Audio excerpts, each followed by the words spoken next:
our ability to even take care of ourselves. So this is the reason the message that we have is the message that can solve our problems, whether it has to do with personal liberty or the economic crisis that we have today.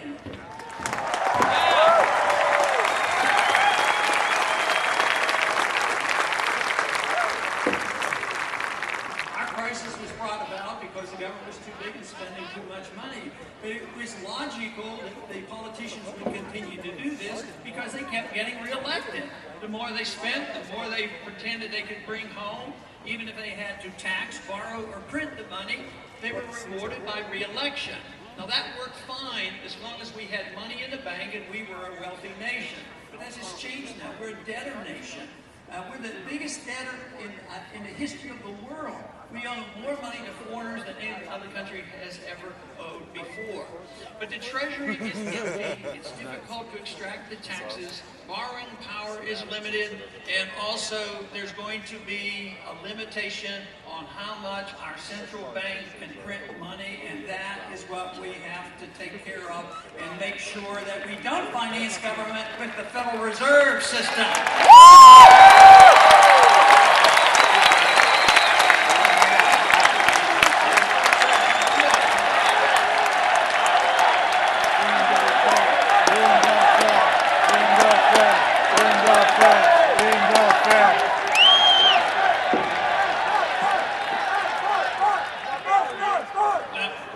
We might have to be careful.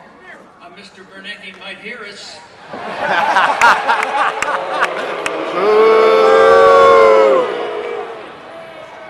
Now, the Federal Reserve has been around for 100 years. And, you know, with an election coming up, if we do well in this election and we have the opportunity, we should celebrate that 100-year anniversary by repealing the Federal Reserve Act.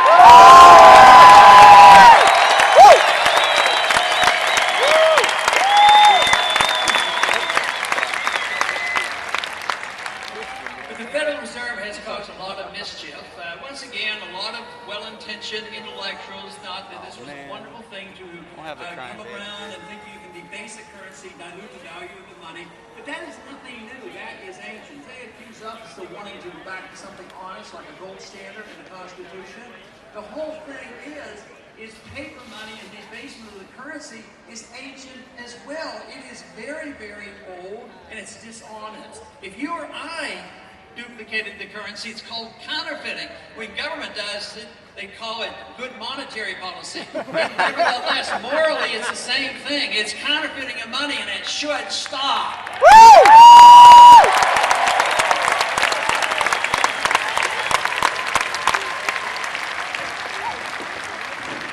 But the very least that we have to do, and the very first thing we have to do, is have a full audit of the Federal Reserve. We need to find out who their friends are. And this is where we've made some achievement. Many in this audience, I'm sure, helped get the audit bill passed in the House last year. And of course, it didn't pass in the Senate, but we got a partial audit. We know more about the Fed than ever before.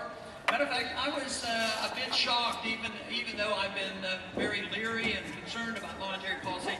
I was still shocked to find out to the extent that they were involved. They were involved with $15 trillion of churning credit, bailing out their friends and buddies, not only in this country, but around the world.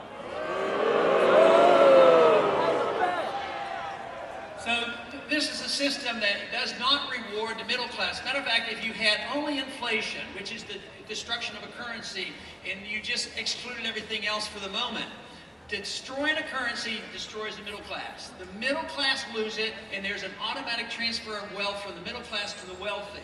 And just look at what's happening today. But put that on top of a system that rewards the high-paid lobbyists, the people go to Washington and get the bailouts and the privileges, and then they have this housing bubble that was developed always for good intentions to make sure all the poor people had a house. Well, sure, a lot of poor people who didn't qualify ended up getting a house, but the wealthy kept getting wealthier. The Fannie Mae and Freddie Mac executives made billions, and many others made billions. Then they got into the derivatives business, and then there was a collapse, as was predicted.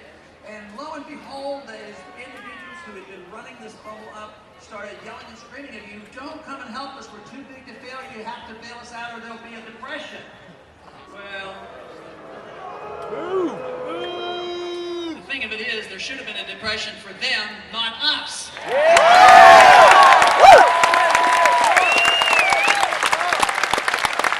So with all those good intentions and all this idea of entitlements ended up, the privileged and the wealthy were the entitled individuals. At the same time, the middle class suffered. They lost their jobs, and look at how many houses are lost, and look at the calamity of what has happened in real estate.